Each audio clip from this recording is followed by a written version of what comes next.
नमस्कार मित्रों, मैंने आप लोगों को कल अरस्तु का क्लासिफिकेशन ऑफ कॉन्स्टिट्यूशन यानी संविधान वर्गीकरण का सिद्धांत बताया था। आज मैं आप लोगों को एक प्रसिद्ध रोमन चिंतक, बल्कि यूं कहें कि एकमात्र रोमन राजनीतिक चिंतक जिनका नाम सिसरो है, उनके बारे में मैं आपको बताऊंगा। यह सिसरो जो हैं तमाम कॉम्पिटिटिव एग्ज़ाम में और स्नातक, परास्नातक यानी ग्रेजुएशन, पोस्ट ग्रेजुएशन के एग्ज़ाम में सिलेबस में है, जो आपके लिए लाभदायक रहेगा। तो मित्रों, शुरू करते हैं सिसरो के बारे में।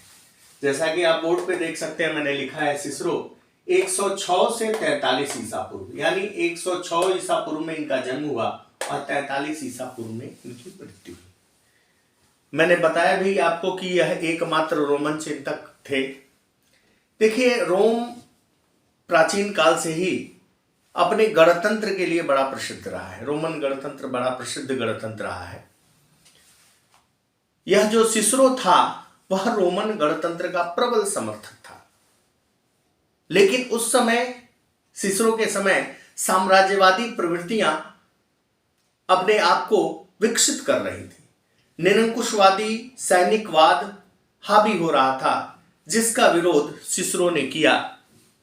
और इसी क्रम में महान सेनानायक जिनका नाम जूलियस सीजर है, सभी लोग जानते होंगे, इंग्लिश पोएट्री में जूलियस सीजर के बारे में पढ़ा भी जाता है। जूलियस सीजर और मार्क एंटोनी दोनों का विरोध सिसरो ने किया। बाद में सिसरो की हत्या हो गई। उसके हत्या के 1 वर्ष पश्चात ही, जूलियस सीजर के हत्या के 1 वर्ष पश्चात ही सिसरो की भी मृत्यु हो गई। अगर सिसरो के पुस्तकों के बारे में देखा जाए तो 2 पुस्तकें सिसरो ने लिखी। एक डी रिपब्लिका,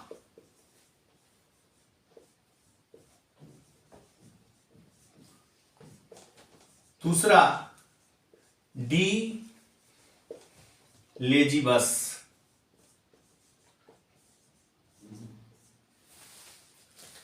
अगर देखें आप तो अरस्तु की पुस्तक रिपब्लिक और लॉस, उन दोनों के नाम की तरह ये नाम है, और वास्तव में कहीं ना कहीं कुछ ना कुछ चीजें इनकी उससे सिमिलर भी है।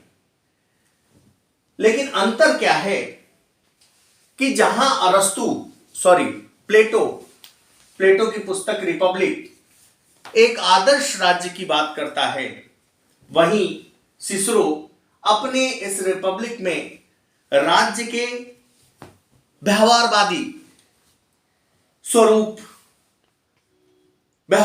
रूप का वर्णन करता है, जो मानवीय व्यवहार के अनुकूल है। यानी अगर देखें तो प्लेटो आदर्शवादी राज्य की बात करते हैं या व्यवहारिक राज्य की बात करता है। अब ये 2 पुस्तकें हो गई। अगर सिसरो के प्रेरणा स्रोत के रूप में देखा जाए कि कहां से उन्होंने प्रेरणा ली, तो पहला स्टोइक दर्शन,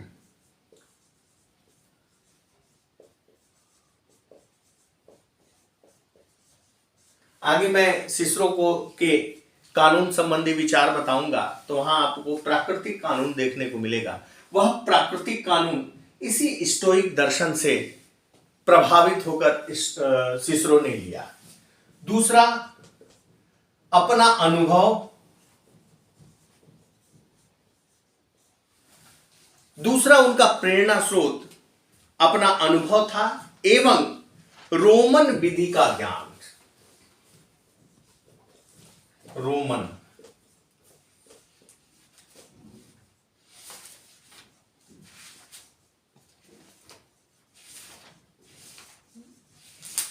यानी 2 प्रेरणा स्रोत उनके थे, जिनसे प्रभावित होकर सिसरो ने अपना पूरा राजनीतिक दर्शन दिया।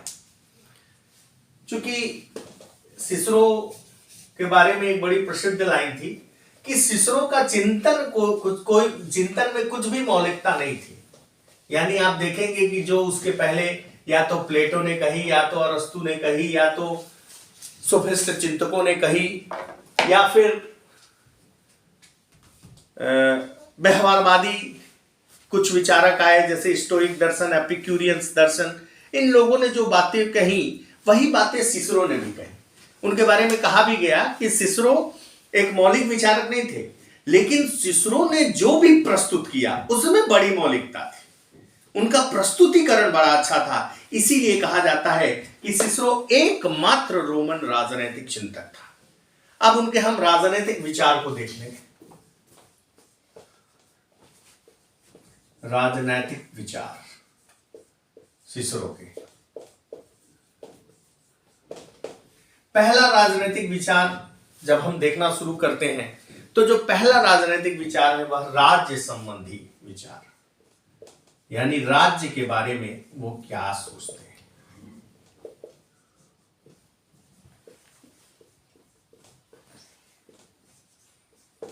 ये पहला उनका राजनीतिक विचार था, राज्य संबंधी विचार। देखिए, अगर आप प्लेटो और अरस्तु को देखें तो इन दोनों लोगों का मानना था कि राज्य एक प्राकृतिक संगठन है, यानी यह विकास के परिणाम स्वरूप प्राकृतिक रूप से राज्य आया, जबकि सिसरो इसके अगेंस्ट, इसके विपरीत उनका मानना था कि राज्य साझेदारी के परिणाम स्वरूप, यानी कहीं ना कहीं कॉन्ट्रैक्ट, साझेदारी के परिणाम स्वरूप जन्मा एक विधिजन्य समुदाय है। एक ऐसा समुदाय जो विधिजन्य है, यानी विधि के मतलब लोगों को समस्याएं आई होंगी, लोग एक साथ मिलकर समझौता किए होंगे और समझौते के बाद कानून बनाए होंगे और उन कानूनों का पालन करना लोगों ने शुरू कर दिया। यानी अगर देखें आप तो जहां प्लेटो और अरस्तु राज्य को प्राकृतिक संगठन मानते हैं, वहीं सिसरो राज्य को साझेदारी या समझौते के परिणाम स्वरूप आया राजनीतिक संगठन मानते हैं। अगर उनके राज्य संबंधी परिभाषा को देखी जाए तो सिसरो ने कहा कि राज्य उस जन समूह की संपत्ति है जो पर्याप्त बड़ी संख्या में, यानी देखिए ध्यान से सुनिएगा कि राज्य उस जन समूह की संपत्ति है जो पर्याप्त बड़ी संख्या में पारस्परिक लाभ की इच्छा से, वो समझौते की बात आ जाती है, पारस्परिक लाभ की इच्छा से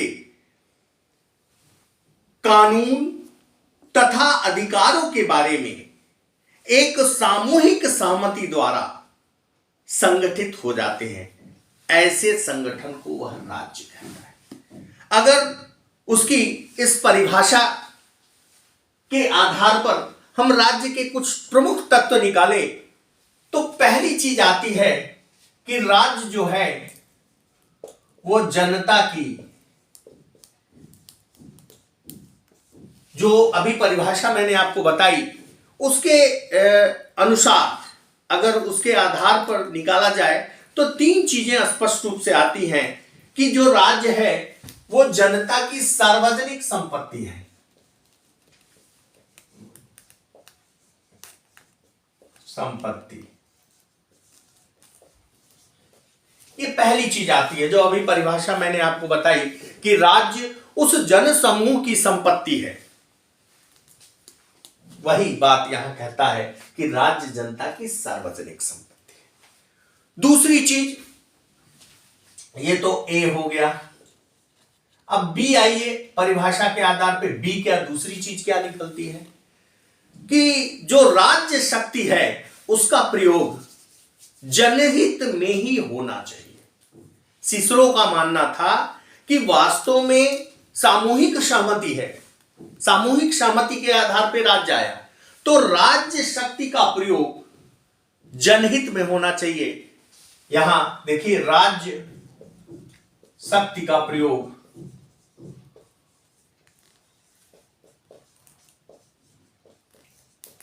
जनहित में होना चाहिए। ये दूसरी चीज है। पहली चीज तो राज्य जनता की सार्वजनिक संपत्ति है। दूसरी चीज जो ये राज्य शक्ति है जिसके आधार पर संचालन होगा, उसका प्रयोग इस जनहित को ध्यान में रखकर किया जाना चाहिए, व्यक्तिगत हित ध्यान में नहीं होना चाहिए, स्वहित को नहीं होना चाहिए। तीसरी चीज, बड़ी महत्वपूर्ण चीज जो मैंने अभी आपको बताया कि स्टोइक दर्शन से उसने लिया, उसने बताया कि तीसरी चीज देखते हैं कि राज्य और उसका कानून, जो राज्य है और उसका कानून, राज्य और कानून, उसका कानून तीन चीजों पर आधारित है। पहला ईश्वरीय कानून,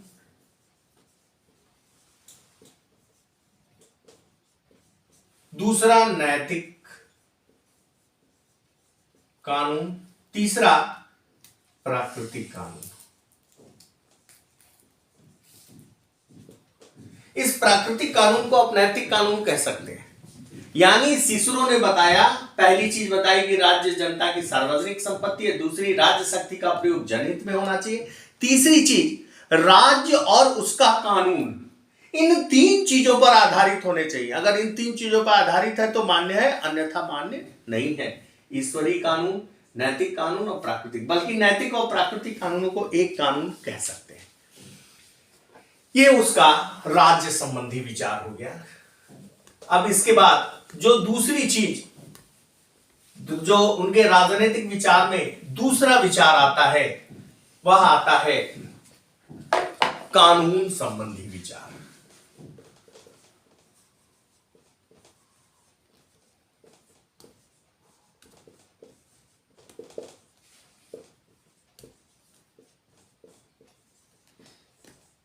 ये दूसरा विचार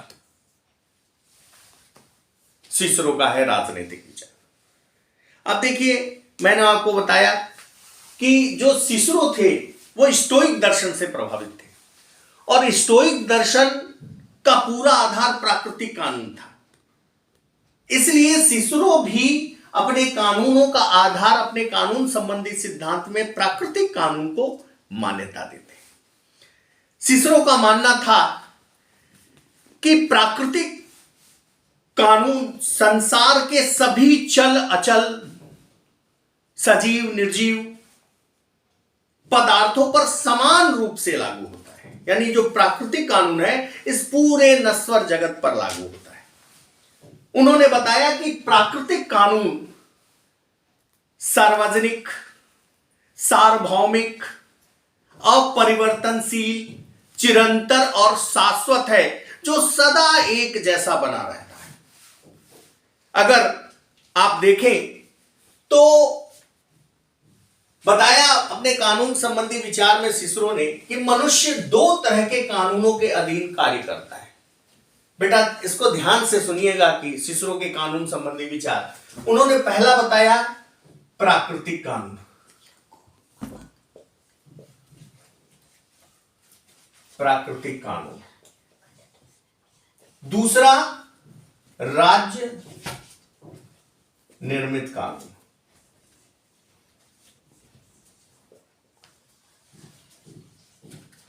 ये दो कानून बताए। अब इसी प्राकृतिक कानून के बारे में कहता है, चूंकि वो स्टोइक दर्शन से प्रभावित था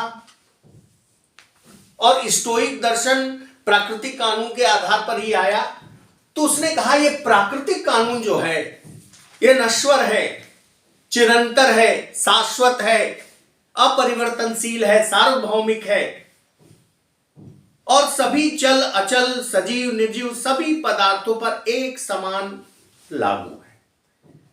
इसमें कोई परिवर्तन नहीं होता, ये निश्चित होता है। कहता है सिसरो कि यह दो ही कानून है जिस आधार पे मनुष्य संचालित हो रहा है। पहला प्राकृतिक कानून, इसमें कोई परिवर्तन नहीं है, निश्चित है। दूसरा बताता है राज्य निर्मित कानून, जिसका पालन मनुष्य करते हैं। लेकिन कहता है सिसरो, ऐसे राज्य निर्मित कानून जो प्राकृतिक कानून के अगेंस्ट हो, प्राकृतिक कानून का उल्लंघन करते हो, ऐसे कानूनों को मनुष्य मानने से इनकार कर सकता है। जो नागरिक होगा, राज्य के जो नागरिक होंगे या मनुष्य होंगे, वो प्राकृतिक कानून को पालन करेंगे ही करेंगे, तो निश्चित है उनको उनका पालन करना है। लेकिन जो राज्य निर्मित कानून है, अगर ऐसे कानून जो राज्य निर्मित ऐसे कानून जो प्राकृतिक कानून का उल्लंघन कर रहे हो, तो सिसरो कहता है कि ऐसे कानूनों को नागरिक या मनुष्य पालन करने से इनकार कर सकते हैं। यह उसका कानून संबंधी विचार था। बहुत छोटा चिंतक है, ज्यादा कुछ इनके में मौलिकता नहीं थी, बस प्रस्तुतिकरण बड़ा मौलिक था। और चूंकि रोम के चिंतक थे, इसलिए इसमें बहुत कुछ नहीं है। इनका तीसरा राजनीतिक विचार समानता संबंधी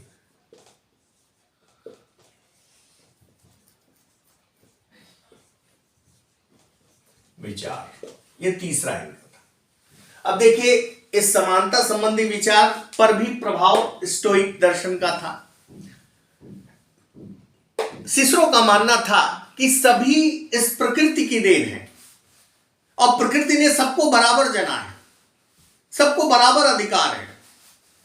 सभी मनुष्य ईश्वर की दृष्टि में या प्रकृति की दृष्टि में बराबर है, इसलिए असमानताएं नहीं होनी चाहिए।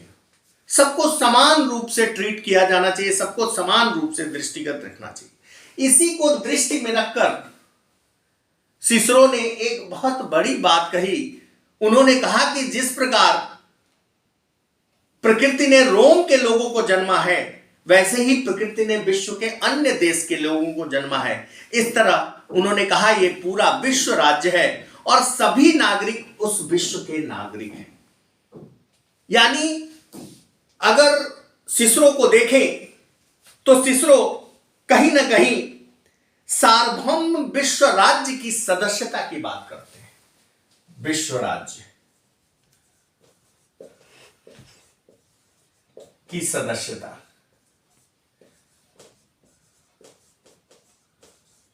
कहते हैं कि चूंकि सभी मनुष्य बराबर हैं, सभी प्रकृति के द्वारा संचालित हो रहे हैं, प्रकृति ने सबको जना है, तो जिस प्रकार रोम का, यूनान का, उसी प्रकार अन्य देश का सभी उसी प्रकृति से संचालित है। इसीलिए एक विश्व राज्य के कॉन्सेप्ट को सिसरो ने दिया और कहा कि मनुष्य जो है वह एक विश्व राज्य के नागरिक की सदस्यता, नागरिकता या नागरिक बनने की सदस्यता, नागरिक बन सकते हैं। यह बात सिसरो ने कही। जो चौथे विचार, अंतिम विचार उसका बड़ा महत्वपूर्ण था, मिश्रित शासन, मिश्रित शासन संबंधी।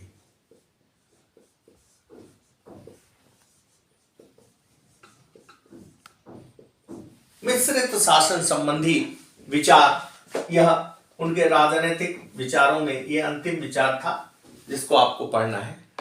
इस मिश्रित शासन में तीन शासन को मिश्रित करने की बात करता है सिसरो। तीन तरह के शासन को। पहला राजतंत्र, दूसरा कुलीन तंत्र,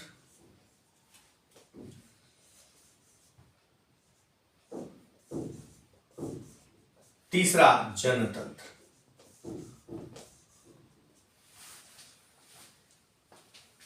आपने अरस्तु को पढ़ा, अरस्तु का कल मैंने बताया था, उसमें तीन शुद्ध तीन अशुद्ध रूप बताए। जो तीन शुद्ध रूप था, अरस्तु कहता है एक राजतंत्र, दूसरा कुलीन तंत्र, तीसरा संवैधानिक तंत्र या पॉलिटी। उसी प्रकार सिसरो का मानना है कि अच्छी शासन व्यवस्था वही है जिसमें इन तीनों के ही गुण मिक्स रूप से पाए जाए। यानी राजतंत्र, राजा जनहित में काम करे, राजतंत्र का सिंबल। कुलीन तंत्र, मंत्री जनहित में काम करें, जो सिपह सालार हो या जो राज्य के प्रमुख अधिकारी हो वो उस क्रम में काम करे जनहित में, कुलीन तंत्र। और जनतंत्र यानी जनता को अपने अधिकार मिलने चाहिए, जनता को अपने बारे में जानने का, शासन के बारे में जानने का और अपने विचार को व्यक्त करने का अधिकार, यानी जनतंत्र होना चाहिए। यानी सिसरो का मानना था कि शासन व्यवस्था वही सर्वश्रेष्ठ है जिसमें राजतंत्र, कुलीन तंत्र और जनतंत्र तीनों का मिश्रण पाया जाए। इसलिए सिसरो ने मिश्रित शासन व्यवस्था का समर्थन किया। मित्रों, ये सिसरो के राजनीतिक विचार थे। कहा जाता है कि सिसरो का अपना चिंतन कुछ भी मौलिक चिंतन नहीं था। अगर आप देखें तो कहीं ना कहीं या तो स्टोइक दर्शन से, या तो प्लेटो से, या तो अरिस्टोटल से कहीं ना कहीं से लिया उन्होंने। लेकिन चूंकि रोम के वह ऐसे पहले चिंतक थे जिन्होंने राजनीतिक रूप से व्याख्या की और उसका प्रस्तुतिकरण बड़ा मौलिक तरीके से किया, इसीलिए कहा जाता है कि सिसरो अन्य राजनीतिक चिंतकों की तरह तो एक बड़े चिंतक नहीं, मौलिक चिंतक नहीं, लेकिन रोम के लिए चिंतन को मौलिकता से प्रस्तुत करने वाले एकमात्र रोमन राजनीतिक चिंतक थे, जिनके बारे में मैंने आज आपको बताया। मित्रों, ऐसे ही आगे भी मैं अन्य वीडियो डालता रहूंगा। आपसे निवेदन है कि चैनल को सब्सक्राइब कीजिए, लाइक कीजिए और अधिक से अधिक शेयर कीजिए ताकि अन्य विद्यार्थियों तक यह पहुंच सके। नमस्कार मित्रों।